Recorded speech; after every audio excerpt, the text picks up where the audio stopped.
1977, 2008 കാലങ്ങളിൽ വച്ചുപിടിപ്പിച്ച നൂറുകണക്കിന് കശുമാവുകളാണ് തോട്ടത്തിലുണ്ടായ തീപിടുത്തത്തിൽ കത്തിനശിച്ചത്. ഈ വർഷം ചീമേനി എസ്റ്റേറ്റിലെ വിവിധ ഡിവിഷനുകളിലായി 12 തവണ തീ പടർന്നു. ചീമേനി തുറവൂർ ഡിവിഷനിലെ മുത്തണ്ണപ്പാറ ഏരിയയിൽ മാത്രം 5 തവണ തീ പടർന്നു.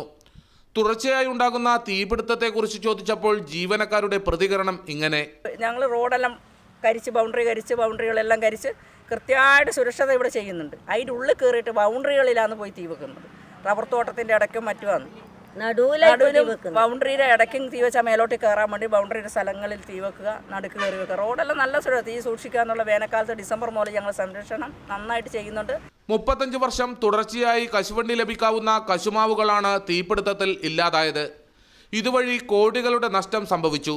തീപിടുത്തത്തെ തുടർന്ന് പ്ലാന്റേഷൻ കോർപ്പറേഷന് പാട്ടത്തിന് നൽകിയ ഭൂമി വേലികെട്ടി സംരക്ഷിക്കണമെന്ന് അധികൃതർ റവന്യൂ വകുപ്പിനോട് ആവശ്യപ്പെട്ടിട്ടുണ്ട്. ചീമേനി എസ്റ്റേറ്റിന്റെ വിവിധ ഭാഗങ്ങളിലായി സ്വകാര്യ വ്യക്തികൾ ഭൂമി കയ്യേറിയതുമായി ബന്ധപ്പെട്ട് നിരവധി കേസുകൾ നിലവിലുണ്ട്.